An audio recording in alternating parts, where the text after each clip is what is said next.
હાલો mummy, જય શ્રી કૃષ્ણ. હું કરશો? નવરી એકલી કામ કરે એમ. ભાભી ક્યાં? આટો દેવા ગઈ.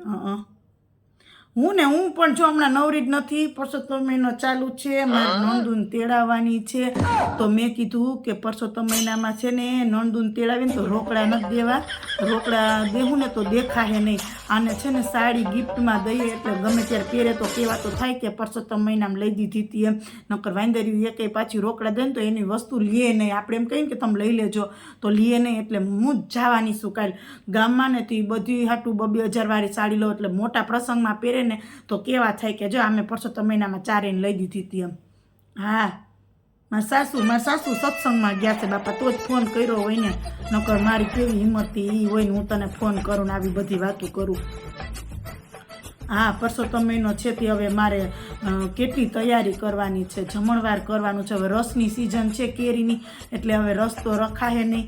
શ્રીખંડ તો કે એમ કહે કે શ્રીખંડ તો બહુ ખાધું, હવે આને હું શ્રીખંડ રાખ્યો છે. એટલે મારે કંઈક વિચારવું પડશે કે બાસુંદી કે બદામ શેક કે કંઈક રાખું. નકર એમ કહે કે ભાભીએ તો આવું બધું રાખ્યું.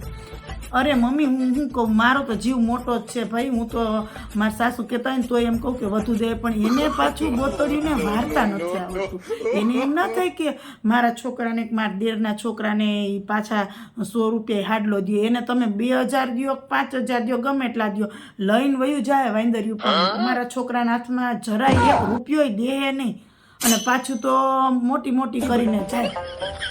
હા, શરમ વગરની છે. હવે એને હું એટલી બધી, આમ તો બધી બહુ ખબર પડે, તો આમ ખબર ના પડે કે આપણે આપણા ભત્રીજાઓને દેવું જોઈએ એમ.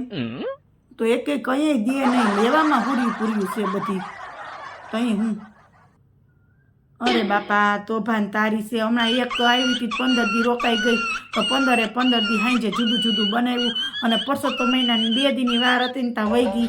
મેં કીધું પરસોત્તમ મહિનો કરીને જાવ નથી કે ના તે તો તમે તેડાવશો ને ત્યારે આવશું. તો એ આટો દેવા આવી હતી ને તો મેં એને 500 રૂપિયા આપ્યા. હું ખાલી તો જવા જ ના દઉં. 500 રૂપિયા તો અહીંયા આપ્યા ને. હવે એ પરસોત્તમ મહિનો કરવા આવશે ને તો 2,000 બધું નાયરે દઈ. અને એ પરસોત્તમ મહિનો કરી જાય ને, એકને તો જીવતું ટેણ્યું છે, એને તો કાંઈ ભણતું નથી, તો એ તો ગમે ત્યાં આવશે. એટલે અમે જઈ આટો દેવા આવે તો હાટલો તો ઊભો જોઈએ. 500 રૂપિયા 100 રૂપિયા દેવાના જ નહીં તો ઓછા થાય. ઘર પ્રમાણે તો આપણે દેવું પડે ને. 1,000, 1,500, 500, ઓછામાં ઓછા 500 તો દેવા જ પડે. હા, એટલે તો આ પરસોત્તમ મહિનામાં એને ચારેયને 2,000 દેવાની છું. નકર તો ના બધાય કોણ 2,000 દે પરસોત્તમ મહિનામાં, વધીને 500 દે.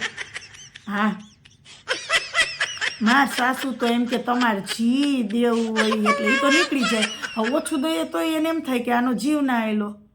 એટલે અમારે તો ફરજિયાત એને હસતા મોટો હાટલો દેવાનો જ. જો આવી ગયા મારા સાસુ. હાલો મૂકવું હો.